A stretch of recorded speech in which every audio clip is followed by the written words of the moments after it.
BP Sara, hindi na makatatakbo. Utang ina, shit. Hindi na daw makakatakbong presidente si BP Sara, sabi ng mga hindot. Pero tama sila. Tama po sila, hindi na makakatakbo si VP Sara sa pagka-presidente. Alam niyo kung bakit? Hindi niya na kailangan tumakbo, kailangan na lang niya umupo. At iboboto na siya ng taong bayan. Kahit hindi na mag-effort yan, wala siyang kalabang matino.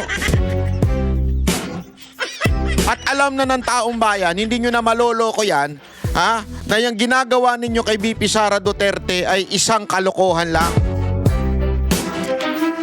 Mantakin mo na kailang attempt na kayo mula doon sa PI. Alam niyo yung PI? Yung yung People's Initiative. Yung babaguhin ng konstitusyon para maupo ang kanilang hari. Yun. Gago! Pero kahit anong paglabasin ng pera at pagbibigay suhol nila doon sa mga kongresista, nabuking at sablay. Yun. Gago! This time, meron na naman silang bago. Pero pagkatapos ng PI, sinundan niya ng impeachment. Gago! Hindi na naman effective yung impeachment na yan. So, siyempre, meron na naman silang mga bagong pautot. Tulad ng plunder case. At siyempre, yung plunder case na yon, hindi naman sa timing, Hindi sa timing na may lumabas na whistleblower. Gago! Pero mamaya, ipapaliwanag natin yung mga kasinungalingan nitong mga grupo na ito. Magkakasama na po sila, pinangungunahan niya ng mga teroristang NPA. Gago! Alam niyo naman itong mga NPA, itong mga makakaliwa, ay galit na galit kay VP Sara Duterte. Gago! Yan ang mga may ayaw kay VP Sara Duterte.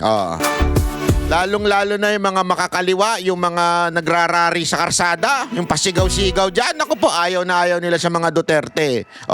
Pero gayon pa man, meron pa ding sumali sa kanila. Sino? Yung mga kakampuet. Gago! Alam nyo kasi, yung mga NPA, ang habol niyan, alam nyo naman, ang gusto niyan yung mga may hinang nila lang na presidente para nakokontrol nila. Halimbawa, katulad ni Marcos na isang mahinang nila lang.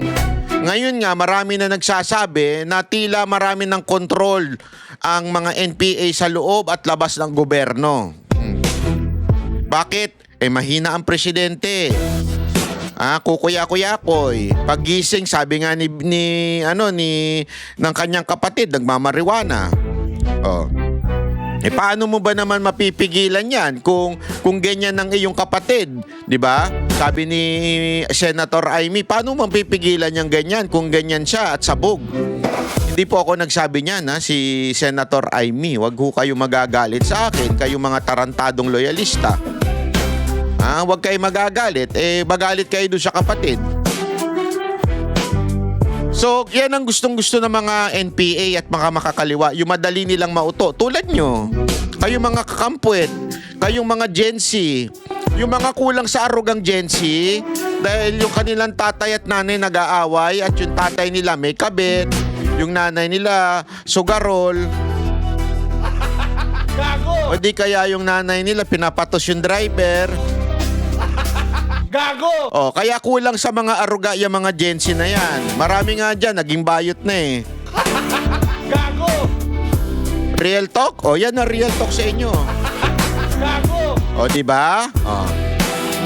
Sakit ba? Masakit? Ganun talaga ang buhay. Minsan masakit. Gago! Pero minsan masarap din. Gago! Bakit naman itong mga kakampuet ayaw sa kanya? Ito kasi mga kakampuet, alam nyo ito mga kakampuet, ito po yung mga may negosyo sa gobyerno. Nawalan sila ng posisyon nung nakaraang panahon ni Pangulong Duterte. Ngayon na sila ay nakabalik na sa panahon ni Marcos. na dating kanilang binabatikos, ngayon tuwan-tuwa ang mga hindot. Tuwang-tuwa ang mga animal na mga kakampwet. Kasi alam mo yung mga kakampwet na yan, sila po ay mga double standard na mga nilalang, di ba? Galit na galit sila sa mga, sabi nila, babaero daw si Pangulong Duterte, kesyo bastos daw. Pero hindi man lang sila nagko-komento kay Rapi Tulfo. Oh, by the way, hindi ako nagsabing babaero siya, ha? Yung mismong kapatid niya rin. Naku po. Laging kapatid ang nalalaglag, ano? Ba't kaya ganun? Buti na lang yung kapatid ko, hindi ako nilalaglag. Wala naman kasi malalaglag sa akin, eh. Laglag na kasi ko, eh. Mantakin mo sabihin ng kapatid ni Rapi Tulfo, okay lang naman maging babaero, wag lang lalakero. Sa bagay. Di ba? Sa bagay, kasi kung lalakero si Senator Rapi Tulfo, medyo masagwa,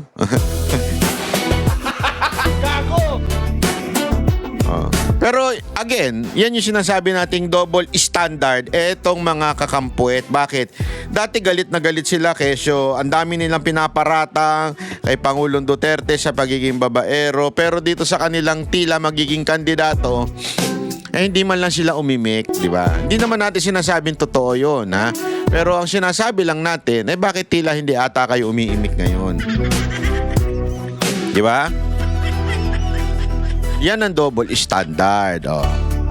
Pero ngayon nga, todo-todo sila na i-disqualify si VP Sara Duterte kasi that's the only way para manalo sila. Dahil alam nyo, ladies and gentlemen, kahit sa tindi ng mga paninira ng mga tao kay VP Sara Duterte, grabe ang taas ng kanyang ratings. Alam nyo, tatadta rin nila to. Expect more. Baka mamaya kung ano-ano na ibintang sa kanya na di ba?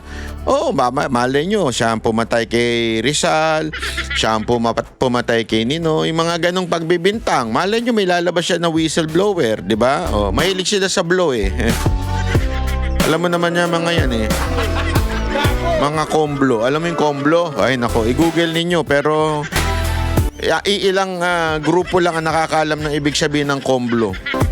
Yung contest ko ngayon,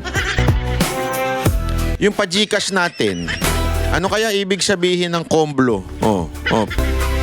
Pag nahulaan nyo, hindi, bura-bura, hindi yan, hindi yan. Huwag nyo isusulat siya, baka maano kayo ng Google. Ito, anyway, pag-usapan natin to, etong balita na to. Tila may bagong whistleblower at bagong pasabog laban kay VP Sara.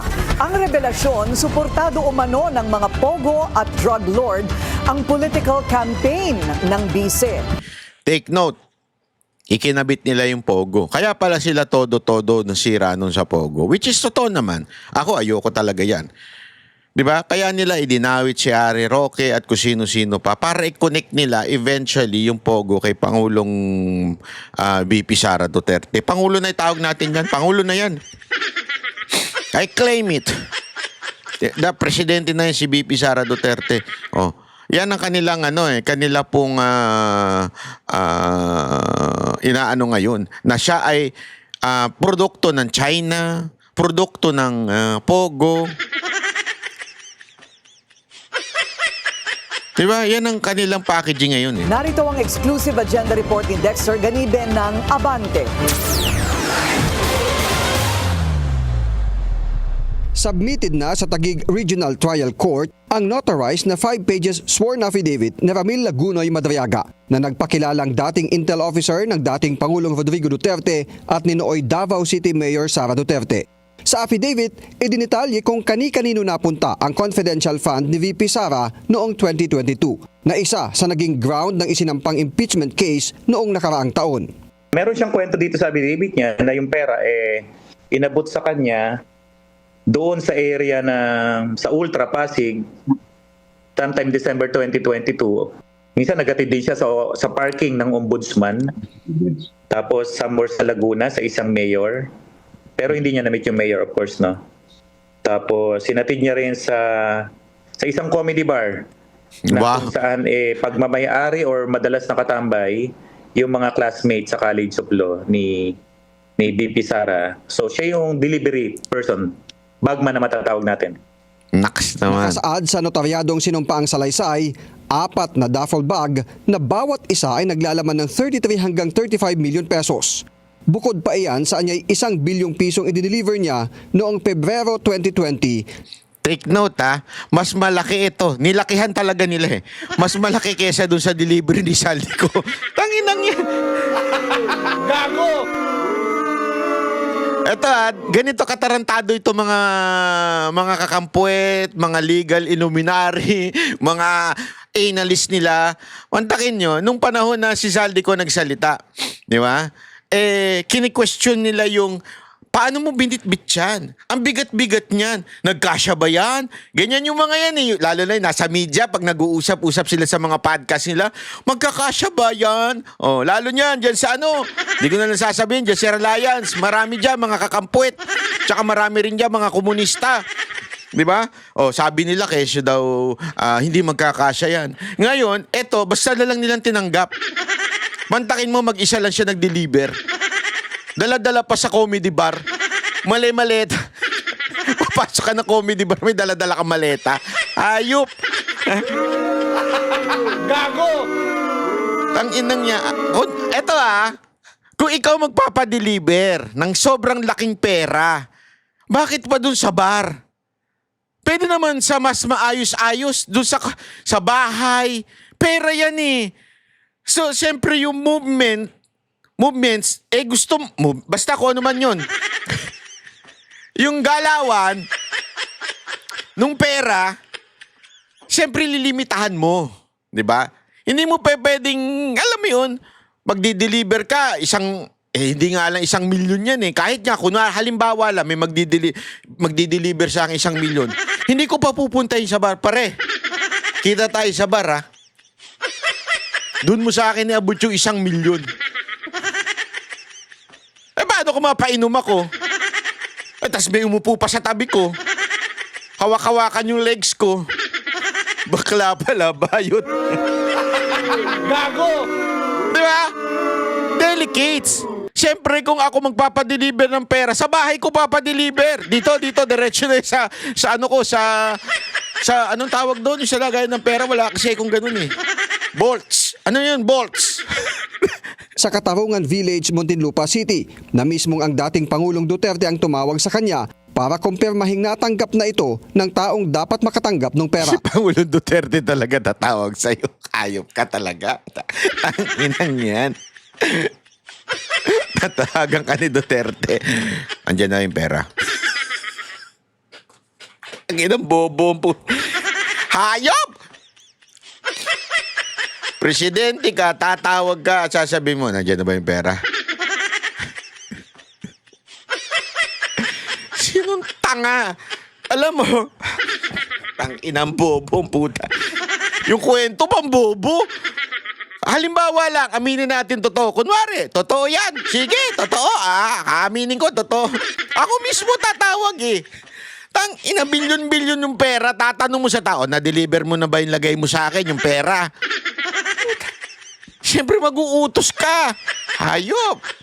Una raw siyang pinakilala sa mga Duterte noong 2016 campaign period at nang manalo ay itinalaga siya bilang counterintelligence agent sa National Security Council at tumutok sa Oplan Double Barrel. 2018 nang pinakilala siya kay nooy Davao City Mayor Sara Duterte para magbigay ng mga intel report sa kandidatura nito sa pagkapangulo. Inatasan din daw siya ng Vice Presidente para Ang dami kong kilalang ganyan.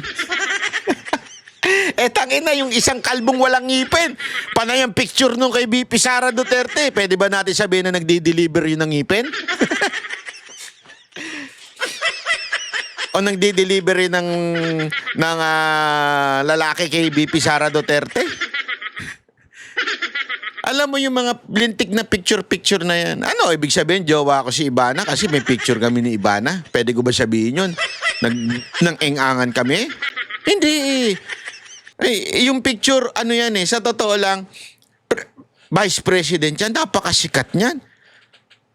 Kahit saan pumunta yan, lahat nagpapapicture dyan.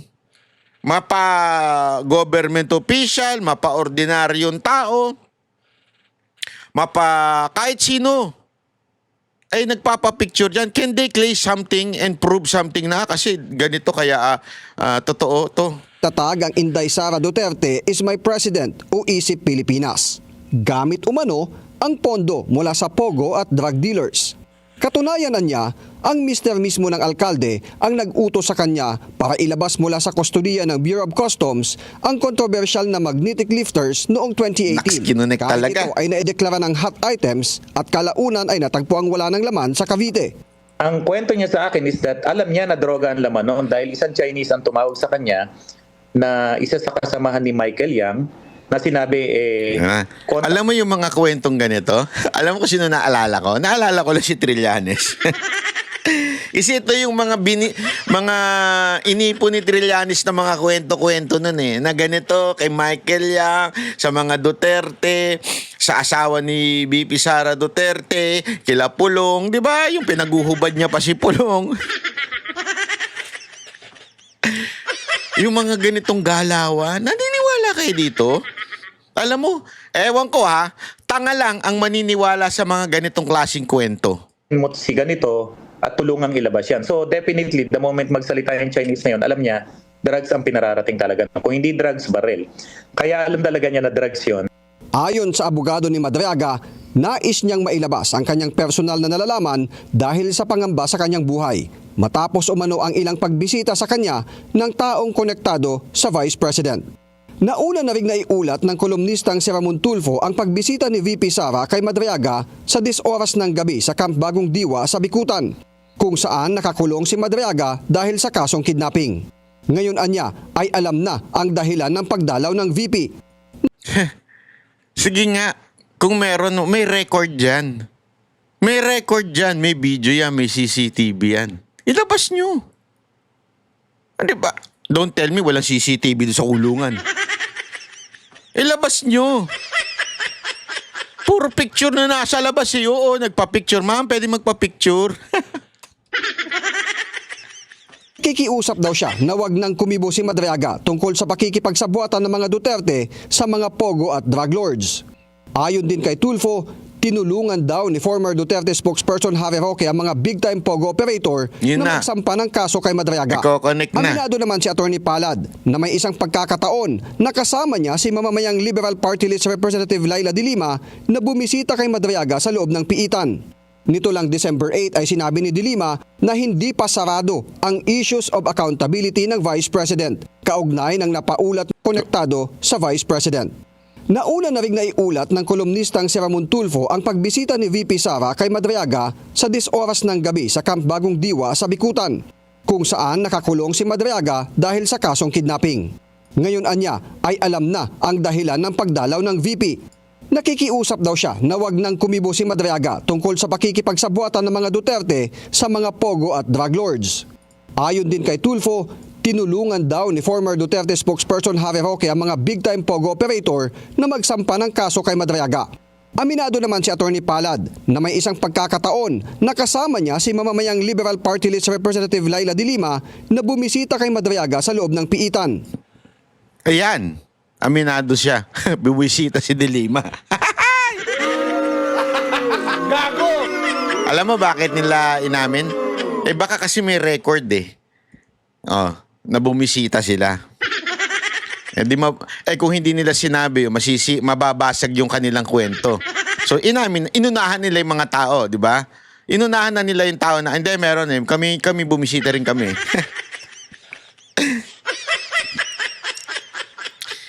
Ito, wag niyong kakalimutan. Etong tao na ito, si de Lima, ang tindi ng galit sa mga Duterte niyan. Kasi nakulong yan Hindi nakasubo ng ng masarap na pagkain. Ano kaya masarap sa kanya? Sulat nyo nga dyan sa baba kung ano yung masarap sa kanya. May tagal na hindi nakasubo ng masarap na pagkain yan noon kasi nakakulong yan di ba, nung panahon ni Duterte. Kaya galit na galit yan. Kaya gaganti yan. Nito lang December 8 ay sinabi ni De Lima na hindi pa sarado ang issues of accountability ng Vice President. Kaugnay ng napaulat na muling pagsasampa ng impeachment complaint kapag napaso na ang 1-year bar rule sa Pebrero. Binigyan natin ng electronic copy ng affidavit ni Madriaga ang Office of the Vice President kahapon para sa komento ni VP Sara. Para sa agenda, Dexter Ganibe, Abante! Di ba? So, ayan daw, ha? Ayan daw. Doon pa lang sa mga kwento. Again, wag natin na anuhin yung abogado. The lawyer does, hindi naman po yan, Yan po ay officer of the court, meaning talagang hinahire lang sila. Wag niyong sisisihin yung lawyer, walang kinaugnayan yung lawyer sa Siya ay lang, kinuha lang siya abogado. Trabaho niya lang yan. Okay? So, importante ho natin maunawaan ho ito, ha? Na yung mga sablay na statement, 'di ba, yung pagdi-deliver sa isa na yan, pagdi-deliver sa bar ng pera sa dami-dami naman ng lugar. Yung dumalaw daw ang si Duterte sa kanya, bakit hindi man lang maglabas ng video, picture or anything. You have to prove it Always remember, you have to prove every accusation that you would say. Hindi pa pwedeng basta-basta lang. Yan ang Kasi tandaan niyo to, ha. Ito kasi ang style ng gobyerno ngayon ni Marcos. It doesn't matter to them whether they prove it in court as long as ma-taint namin yung pananaw natin, yung imahe ni VP Sara Duterte. It doesn't matter to them whether makonvict o hindi makonvict si VP Sara Duterte. Ang importante sa kanila, this is all about politics. 2028 election. Masisira yung perception natin or yung ating pananaw kay VP Sara Duterte. That's the goal. Not only us, but ang kanilang they're trying to convince, yung naalala nyo sa trust rating, yung 33% si VP Sara Duterte, tapos wala na ito si Marcos, lalo na yung mga kasunod, hindi pala si Marcos, si Raffy Tulfo, at saka yung the rest, di ba? Wala na sa time is 2 kaya ang tawag doon ibig sabihin talagang layo na. Ang hinahabol na lang nila yung I think it was 40% yung ayaw pang sumagot kung sino yung gusto maging presidente. Yan ang hinahabol nila. Yan ang tinatry nilang utuin. Yung 40% na hindi pa convinced kay VP Sara Duterte. Kasi pag nakuha nila yung kahit man lang yung kalahati niyan o yung 20%, sa tingin nila lalamang na sila. Yun ang kanilang pananaw. Kaya sa kanilang pananaw, hahabulin nila yun. Yun lang. Wala nang iba. Yun ang kanilang purpose, habulin yung percentage na yun. Again, pag hindi kayo nanindigan sa katotohanan, sasablay at sasablay lahat ng kwento. Katulad na nangyayari ngayon. Sa tingin ko, kesa na nakakatulong yung whistleblower sa kanilang goal na siraan si VP Sara Duterte, lalong nasisira. Nasisira yung goal nila. Lalo tuloy nakikita ng mga tao, bakit kaya sinisira ito si VP Sara Duterte? Ano kayang meron? Bakit kaya siya pinagtutulong-tulungan? Bakit kaya ganyan silang takot na takot kay VP Sara Duterte manalong presidente? Tapos, pag nakita nilang kasinungalingan, how can you believe the government or the kakampuit or the makakaliwang NPA sa kanilang ikakampanya sa 2028? Kung ngayon, nagsisinungaling sila at booking na booking sila dito. Diba? If they're lying now, para lang masira si VP Sara Duterte, anong assurance mo na hindi sila nagsisinungaling pagdating ng kampanya at pag kanila pong kinampanya yung kanilang mga sari-sariling kandidato? Kung sinungaling sila ngayon.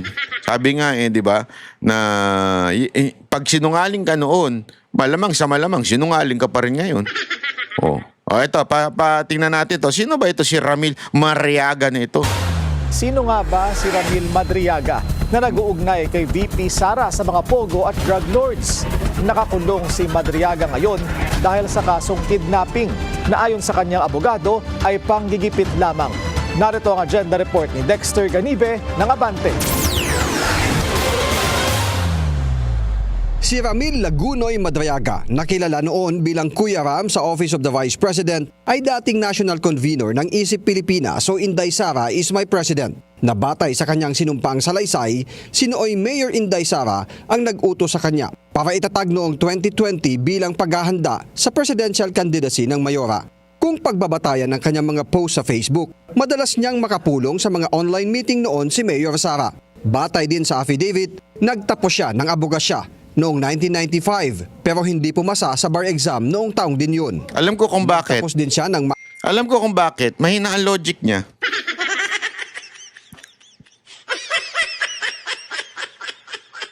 Alam ko kung bakit.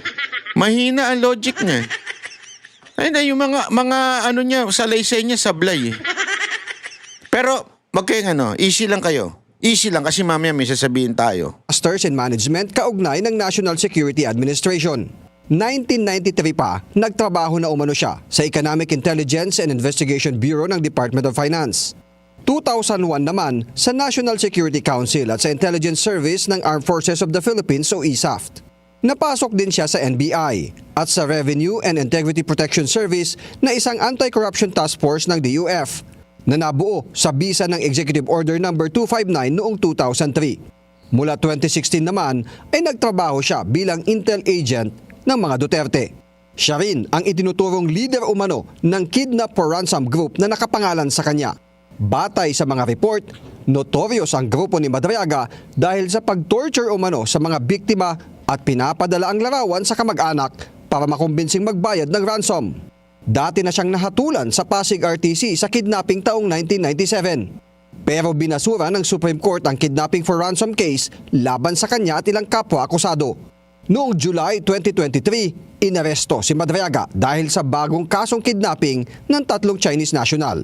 Dahilan kaya siya nakapiit sa BGMP facility sa Camp Bagong Diwa ngayon.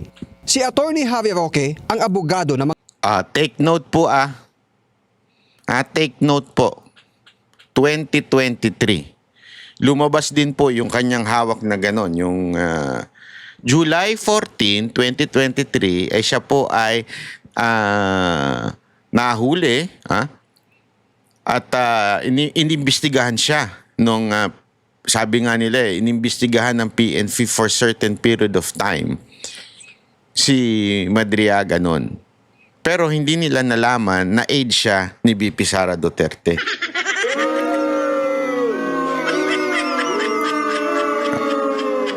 Nagigets ninyo? Siya po daw ay aide. Pero hindi nalaman yon ng PNP. Ang inan yan. Bobo ba PNP para hindi malaman?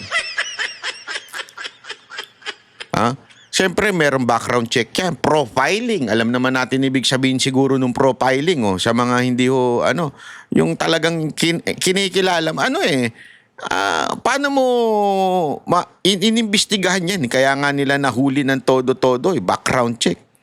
Tapos, noong time na yon, ni isang beses hindi lumabas sa investigasyon ng PNP na siya po ay aide ni VP Sara Duterte. Antindi, no? Ang lupit. So, magtataka ka talaga. Hindi nakita ng intelligence yan. Hindi man lang alam mo yun? So, kalokohan po. Tuloy natin. biktima. Ayon sa abogado ni Madriaga, panggigipit lang ito sa kanyang kliyente. Simula lahat ng problema niya na to, nung time na idemanda niya si Attorney Harry Roque, doon na nagsimula problema niya. So, ang feeling niya talaga, nakadagan yung problema sa kanya, pinagtulong-tulungan siya, pinabayaan siya, inabandona. At ang sabi niya, ilalabas kayo nalalaman ko tungkol sa usapin na yan. Gusto ko rin malaman ng taong bayan kung ano talaga yung galawan pagdating sa pera at iba pa mga sensitibong bagay na nandun sa affidavit talaga. Ang tinutukoy raw ni Attorney Ito, pakinggan natin itong part na to na dininay. Kasi sinabi niya na naging isap daw siya, napasok daw siya. Ito, pakinggan natin Yung mismong, again, AFP po ito AFP po ito. Armed Forces of the Philippines Colonel Raymond Dante La Chica is rejecting claims raised by Ramil Lagunoy Madriaga, a detainee who alleges he once worked as a bagman for allies of Vice President Sara Duterte. Madriaga made a series Ako yari itong kernel na to. Baka si Bakin to. Kasi hindi siya sumasakay sa kwento na mga nasa gobyerno ngayon. of accusations involving campaign operations and funding, all of which remain unverified. Madriaga's statements have sparked public attention, with questions now focused on the credibility of his testimony and the motives behind his claims. Ito pa matindi ha. Okay? Convicted siya noong 1997. Okay? Na-overturn ng SC noong 2003. Ibig sabihin, 2003 sinabi hindi na. Hindi, ibig sabihin, na-overturn ng Supreme Court. Pero sa affidavit niya, naging isap siya noong 2001. Tang-ina naman, sorry ah. Isap yan. Yan ang isa sa pinakamatikas dyan sa AFP. Alam ko yan. Marami tayong kakilala dyan. Nung panahon ni Pangulong Duterte kasi, di ba, yung naimbitahan si Mocha, yung opisina niya, which is at that time is Chief of Staff po ko niya, sa intelligence, yung national intelligence ng Pilipinas, yung syempre marami na tayong nakilala nun. Mantakin mo, convicted siya nung panahon na pumasok siya sa ISAP. Puta, maniniwala ka dun? Sinong tanga ang mag-a-approve sa'yo sa ISAP? Isa kang convicted, gagawin kang ISAP. Hindi kagaguhan yan. Sabi ko sa inyo, walang sundalo ang papayag sa ganyang klaseng katarantaduhan. Convicted ka ng kidnapping, tapos bigla kang naging opisyal ng AFP. Ibig sabihin, naging membro ka nila. Hindi papayag sila dyan. Paano? Paano yun? Paano nangyari yun? Sige nga, explain. Kaya nga ito, dinideny niya eh. I categorical state that I do not know Mr. Madriga, and I have no personal or professional dealing with him at any time. Any assertion suggesting I was associated with him, recommended by or work with him is a false and and devoid of factual basis. Denied siya. In an official statement, Colonel La Chica says that he does not know Madriaga and calls the allegations baseless, flatly denying any connection or involvement. He adds that AFP assignments, especially those involving top officials, follow strict security screening and cannot be influenced by private individuals. For investors, what matters most is clear and credible governance, because trust in national security and institutions directly supports the Philippines' economic stability. Kita nyo? Diyan pa lang, sablay na eh. Diyan pa lang. Sa dami-dami pa niyang sinablay na sinabi, sinulat, sablay na eh. Yan pa kaya. Di ba? I mean, saan ka nakakita? Sabi nga dito, strict compliance, which is totoo naman. Alam mo, ang AFP, as much as they can, they would really be professional. Marami akong kilalang ganyan. Meron silang sinasabi pagdating sa mga sa gobyerno, sa mga politiko. But because they're really professional, yung judgment nila hindi dapat na alam mo yun, na naiimpluwensahan, lalong-lalo na ng mga politiko. So malabo daw yung sinasabi na yan. Kaya nga sabi dito kumpirmado ng abogado, iisang Madriaga. Sabi ng abogado, ang Madriaga nagsulat ng affidavits ay yung ding na aresto noong July 2023. Una, bakit walang ulat na age siya ni VP? PSG, wala. Intel officer, wala din. Kahit anuman na may bigat. Alam mo yun, lahat lang na sinasabi niya, naging ganito ko. Parang yung mga nahuhuli sa kanto. May mga nahuhuli na nagbit ng traffic yung may traffic violation. Pag nahuli, pulis ako. Putang ina, pulis ako. Sa ganun pa. Tapos pag binusisi mo, yung pala barangay pulis lang, pulis-pulisan lang. O kaya pulis kang pangkalawakan. Maraming ganyan Pilipino yung nagkiklaim na nag-click-claim. Hindi, opisyal ako. Anong opisyal? Hindi ba ako kilala? Opisyal ako. Opisyal ng Sa Office of the President. Tangino, kakatakot. May sticker pa ng Office of the President. Oh, shit. Maraming ganyan Pinoy, di ba? Mga sasakyan nila. Official ng ano. Anong trabaho mo doon? Hindi-deliver ng dyaryo. Sa opisina ng Presidente.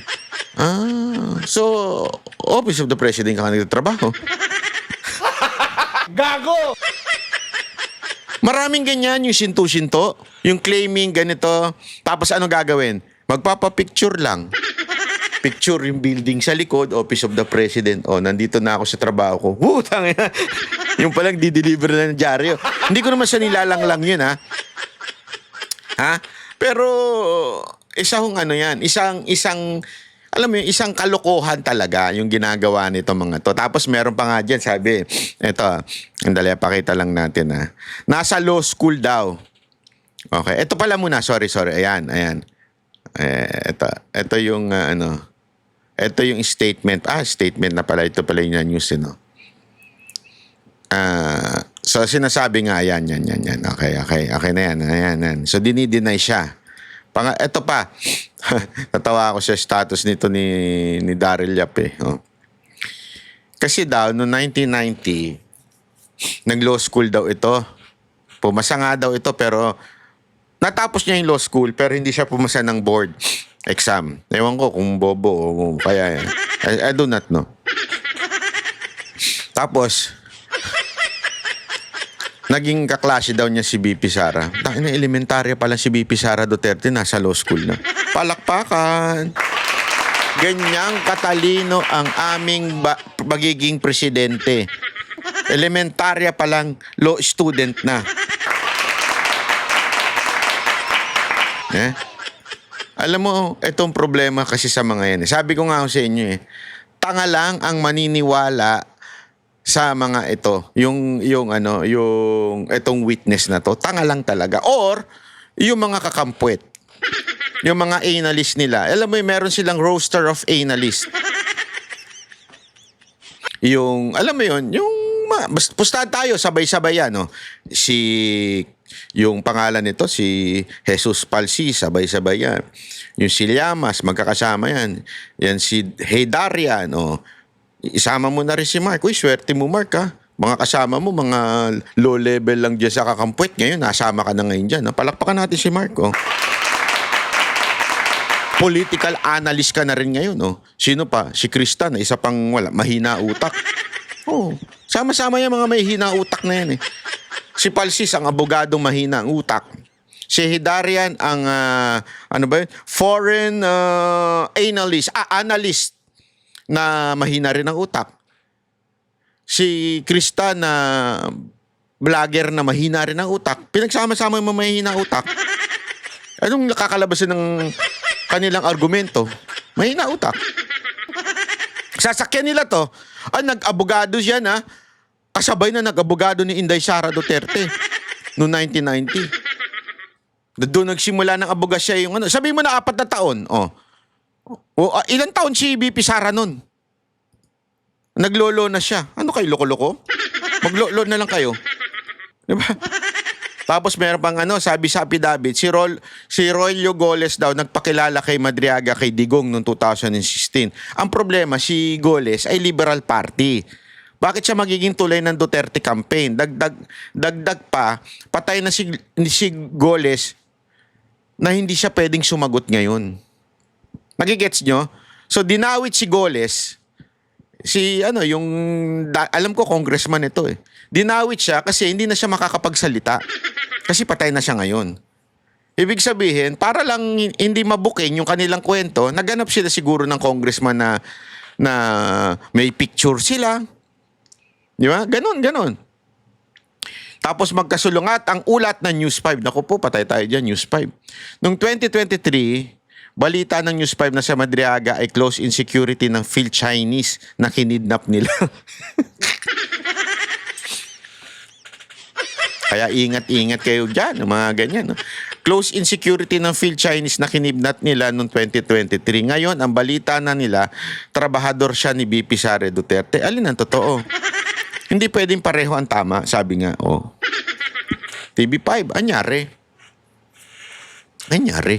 Bakit gayon ang inyong kwento? Ay, sa bagay, nagbabalita lang naman sila ng katangahan. Hindi, alam mo, kaya nga dito nakakapagtaka eh. Salsal na salsal itong balita na to.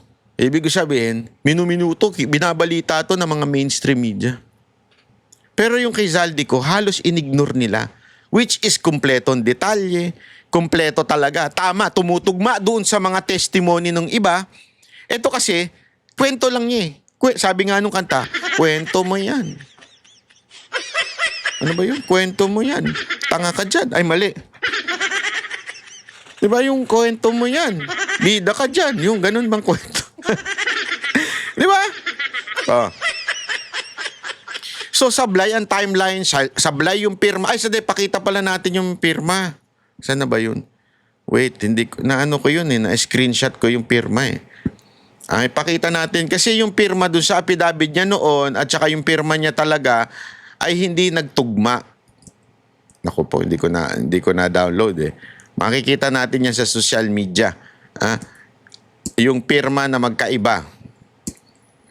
Anyway, pag nahanap ko, ipopost ko. Pag nahanap natin, kasi sablay na sablay ho yung pirma niya eh. Ibang-iba doon sa tunay na pirma ng ano. Ay, nako. Anyway, diyan mga kababayan, makikita natin ang sablay na sablay. At eto, matindi. Yeah? Ha?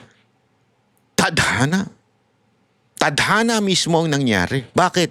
Pagkatapos lumabas ni whistleblower, kinabukasan, sinampahan siya ng plunder case si VP Sara Duterte. O, di ba? Gago!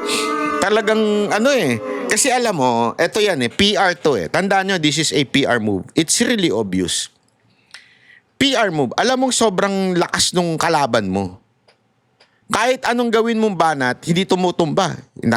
Mantakin mo, impeachment na nga ang ano sa kanya, hindi pa rin siya tumutumba.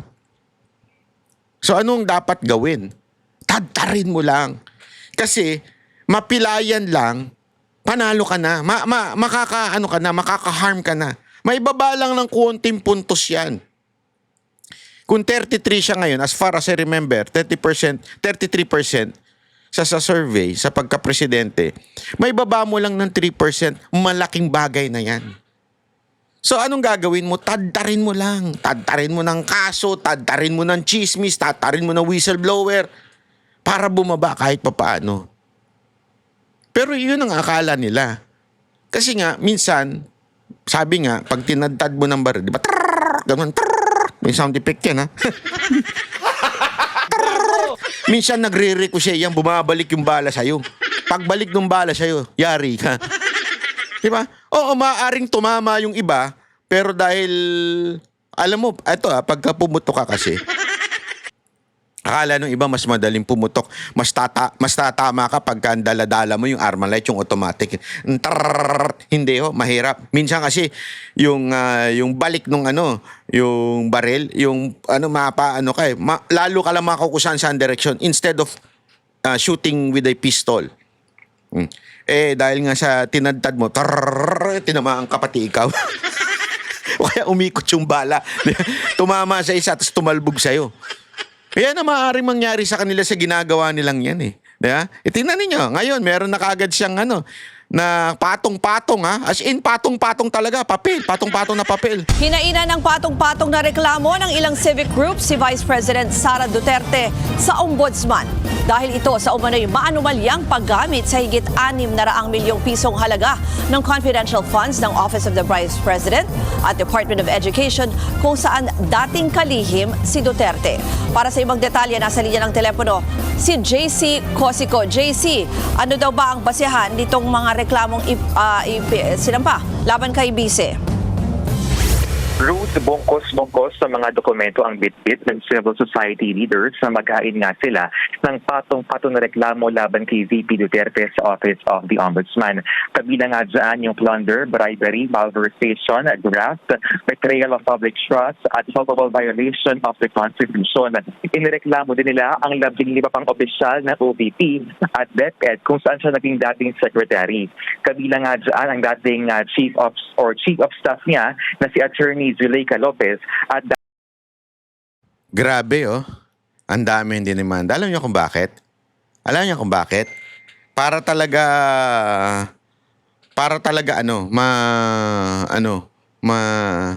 maistorbo. Walang makagalaw, mapilay. Una, gastos. Siyempre, matinding gastos yan pag maraming demanda yung abogado. Maraming gagawin. So gagawin nilang busy yung mga nasa opisina ni VP Sara Duterte. Para talagang mapilay siya. Hindi makakapagkampanya pagdating ng panahon. At the same time, hindi sila makakagalaw ngayon. Asikasuhin lang nila yung puro demanda. Ganyan katindi. Ating spokesperson na si Michael Towa. Kaugnayan ng maanumalya o manong paggamit ng kabuuang 625.5 million pesos ng confidential funds ng pareho pong opisina. Gate ng isa sa mga complainant na si Father Flavio Villanueva ay dapat malaman kung saan po napunta at kung nagamit ba sa tamang pamamaraan ang pondo ng bayan. Naungkat din po sa reklamo ang andalay gawagawang mga pangalan gaya ng Mary Grace Piatos na nakasaad sa acknowledgement receipts na tumanggap umano ng confi funds mula po sa tanggapan ng bise. Kanila rin po pinuna itong anilay pag-iwas ng bise sa pagsagot sa issue ng confidential funds. Dahil sabi nila, kung si BP daw ay walang tinatago, dapat siyang humarap sa investigasyon. Ito rin daw po ay hindi usapin ng politika. Ayon pa nga sa complainant, ay mahalaga rin na masilip ang bank accounts ng bise. Narito po ang pahayag din na Father Villanueva at ni Dr. Shelo Magdo. Confidential funds is also public funds. Uy! When there Ito yung di ba? Yung paring umami na... Maalala niyo nun? Ito ba yun? Ito ba yung pare na yun? Yung umami na siya ay dating gumagamit? Tapos na-booking ni Bato? So, naging pare ka na gumagamit ka pa? Naalala niyo? Ito ba yun? Pakisagot niya ako kung ito yun. is when there is the slightest feeling and sabihin nating pagdududa na ito ay ginamit sa maling pamamaraan, then the confidence by nature is preceded by accountability. Hindi dapat magtago ang isang taong gumamit ng confidential funds sa confidential nature. May malinaw na parameter. Tama. That's a good explanation. Hindi dapat gumamit ng ang confidential funds. Puta shit. That's the best analogy ever. Hindi, the best analogy yun. Pagka confidential funds, hindi yan confidential. Yan ay public. Diba? Ito na naman yung nagmamagaling na isa pa, na mas magaling pa sa COA. Ito yung nagmamagaling Kasi tandaan ninyo, kinlear ng COA ang OVP at DepEd. Pero itong mga to, kaliwat kanan na ito amoy na amoy ko na noon pa Nung iba, hindi pa naamoy to noon. Nakala nila nagiging against lang to kay Marcos. Pero amoy na amoy ko. Alam mo, ingat kasi kayo. Mga kababayan, ingat kayo sa mga lumalabas na kunwari bumabatikos sa mga Marcos tapos biglang kakabig papunta kay BP Sara Duterte. Kasama yan sa mga tanim kaya nga ingat kayo. Ito, alam na alam ko karakas nito. Noon pa lang, ganyan na yan. Kala mo talagang expert. Tapos may mga DDS na kino-coach siya. Amoy ko na yan noon pa. Kung paano ito ginagastos. Hindi po ito kitty fund ng mga politiko. May malinaw pong objective, purpose kung paano ito gagamitin. Yes, you're correct. You're correct. May purpose yan. At sabi mismo ng COA, yung purpose na yon ay tama. Ano ginagawa nyo dyan? Utos. Para masira yung perception. Para masira yung perception kay BP Sara. Sige. Naintindihan na namin. Don't worry. We understand you. It's part of your job. It's part of your job. It's part of your mission na masira si BP Sara Duterte. Ruth Sinabit nga din ng mga complainants sa Ombudsman ang committee report ng House Committee on Good Government and Public Accountability na nag-imbestiga po noon sa confidential funds na tanggapan po ng BISE.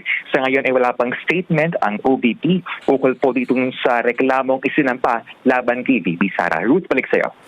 Yan po ang Express Report ni JC Cosico. Mga kapatid, Ruth. Alam mo, yung ano nila, no, yung style nila na sabay-sabay yung birada, tas kaliwat kanan, yung sunod-sunod eh. Ano eh, iyan po isang bagay na hindi mo mapapagkaila eh. Hindi mo madideny na hindi siya well-oiled, ika nga. Sabi nga nila, di ba? That's the perfect term. Well-oiled. Di ba? Halatang halata na sila po ay talagang planado yung ginagawa nilang ganyan. Obvious na obvious. Alam mo mga kababayan, ito lang masasabi ko sa inyo, no? Sa mga darating pang panahon, sigurado ko na marami pang lalabas. Kaya nga ako natutuwa ako dahil kahit papaano may social media na sumusuplak sa mga animal na to. May social media na nagpapasinungaling sa kanila. Pero at the same time, makikita mo pa rin sila na active din sa social media kasi napakaraming troll. Ako, nagugulat ako sa dami ng troll sa page ko sa Facebook. Pag titingnan mo, talaga walang mga muka. Sarado yung mga Facebook page nila, mga Facebook profile nila. Talagang halatang meron sila mga i-hire na mga media, na magsasalsal sa media, mga reporter, mga anchor. Tapos meron din sa social media, mga bagong kunong political analyst. Tapos merong mga babanat. May kanya-kanya silang may kanya-kanya silang agenda. Itong grupo na ito yung kunwaring think tank nila. Parang yan yung mga matatalino na nakakampit, babanat sa mga Duterte. Kakampi kay Marcos, babanat sa mga Duterte. Hindi pala kay Marcos, si Romualdez. Tapos kakampi sa lalabanan ng mga Duterte. Tapos meron sila mga vlogger na yung tapon, yung talagang, yung alam mong wala namang kwentang vlogger, yung mga dugyot na vlogger nila. Di ba? Ang gagawin niyan, bababuin lang o magsasalita lang na masama sa mga Duterte supporter, Duterte vlogger. Di ba? Tulad natin. Ganyan lang yung kanilang ang kanilang misyon, bantayan nyo lang yung mga Duterte vlogger. Tapos bash nyo sila ng bash hanggang pumatol sa inyo. Di ba? Yun ang kanilang agenda lang. Manira lang na manira. Ang pang-apat pa, nandyan na po yung mga, alam natin na, mga opisyal na gagawa ng mga moves para masira ho talaga si VP Sara Duterte. It doesn't matter to them whether na makonvict si VP Sara Duterte o hindi. Importante, masampa ng kaso. Sigurado ako, from now on until to the end of 2028, sunod-sunod ang kaso. Kaliwat kanan. Impeachment, kaso, lahat yan, sunod-sunod yan. Para talaga masira ho ito si VP Sara Duterte. Again itong mga kaso na to, walang mangyayari dito. Ipapuputol ko itong ko. Ito. Papuputol ko ito pagka na-convict si VP Sara Duterte. Ganun biro. Alam mo kung bakit? Hindi naman yun ang goal nila eh. Halatang sablay lahat ng mga yung mga birada, yung mga banat nila, yung mga akusasyon nila, puro sablay. Oo, maaring makulong because maybe magsampa sila ng kaso na non-bailable, pero hindi makonvict. Kasi magkaibang nakulong sa kung na-convict Kasi may mga nakukulong na hindi pa convicted. Ganun talaga non-bailable yung kinaso. Kaya nga yan ang ikakaso sa kanila yung mga non-bailable eh. Di ba? Halimbawa, yung eto, sabi ko, may narinig ako. May ikakaso daw na bago dito kay Senator Bong Revilla para talagang malakas. Tandaan ninyo kasi sanggang dikit po ni Senator Bong Revilla etong si VP Sara Duterte. Kung naalala nyo, isa ito sa mga kinuha niya nun. At may nagkwento nga sa amin na dapat pa nga magiging kapartner ito ni VP Sara Duterte. If not Vice President, pero President. Kasi yun ang parang inaay. Dahil noong pa. Kaya talaga ngayon, inaano siya, ginigit-git siya. Kasi alam naman natin, ang labanan ng Remulla at Revilla ay matindi doon sa kanilang lugar. Hindi pwede makalamang itong si Revilla kay Remulla. Kasi itong mga Remulla, mga crybaby ito eh. Hindi kayang maging senador. Tapos, isinusuka pa ng Cavite. So, dahil sa sinusuka sila ng Cavite, nagpa-appoint ang mga sumipsip na lang na sumipsip. Ang problema, dahil doon, lalong mawawalan. Mga kababayan, yung mga anak ng mga Remulla sa Cavite, naku po. Tanong nyo sa mga taga Cavite kung anong imahe ng mga anak niya dyan. Diba, yung isa nga, kung hindi lang siguro naku, shoot sa banga yun eh. Diba? Pero dahil nga naman yung tatay niya, dismiss ang kaso. Diba? Ngayon, wala na talagang mapipwesto dyan sa Cavite kung hindi talagang kasi ang nangyari dyan, ayaw na nga nila sa Remulla, gustong-gusto pa nila si Revilla. Yung pala, nakuha ko na yung pangalan ng yung kapatid ni Senator Bong, si Strike Revilla. Ang lakas din daw niyan dyan sa Cavite. Tuwan-tuwa daw ang mga tao dyan. Hindi, kayo mga taga Cavite ay sumagot ha. Kaya todo-todo ang ginagawa ng Remulla laban dito sa mga Revilla. Aside from, magnet yan eh. News magnet yan. Kaya nga, di ba sinabi ko sa inyo, asa na si Romualdez? Nakalimutan na natin yun? Eli, tangina, inaantay ko yung mo ha? Congressman Eli na manggagawa. Representative na manggagawa party list. Hindi pumapasok si Romualdez, napagtanong ko na, bakit hanggang ngayon di ka nagsasalita tungkol sa kanya? Hoy Eli, umayos ka, napagtanto ko, nalaman ko, hindi daw pumapasok dyan si Romualdez, ba't hindi mo kini-question mo si Bato pero si Romualdez di mo kini-question? May pagpapala ka? Gago! Anyway mga kababayan, ang ating question for today para sa ating Noche Buena. Noche Buena ni Banat Bay. Noche Buena ni Banat Bay. Pag tama sagot, may kikas agad na hindi kaya ng gobyerno. May panlalait pa. Noche Buena ni Banat Bay. Noche Buena ni Banat Bay. Noche Buena ni Banat Bay. Siya na bahala sa Pasko mo, wag lang. Merry Christmas. Ang ating Panoche Buena ngayon, ang ating katanungan. Noche Buena ni Banat Bay. Noche Buena ni Banat Bay. Sino ang totoong dumalaw Siya na bahala. kay Madriaga sa kulungan? BBM.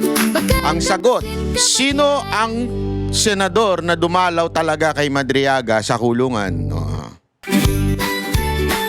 Ayo po ang sumagot. At ang tatlong tamang sagot, unang tatlong tamang sagot ay may Panoche Buena ni Banat Sagot, Bay. may kikas agad na hindi kaya ng gobyerno. May panlalait. Diba binagbibintangan nila na si VP Sara daw dumalaw kay Madriaga, pero umamin yung abogado na may kasama talaga siya na iba, na si Senador. Ay, di pala senador. Dati pala senador. Sorry. Congresswoman na pala siya ngayon. Dati siyang senador. Pasko mo, wag lang si BBM. Kailangan nandyan yung alias niya. Sinta pa dyan. Alias. Joke lang po. Kahit yung pangalan lang. So maraming salamat po. Thank you very much. Magkita-kita ulit tayo sa susunod na Banat Bay Upload. Bye-bye!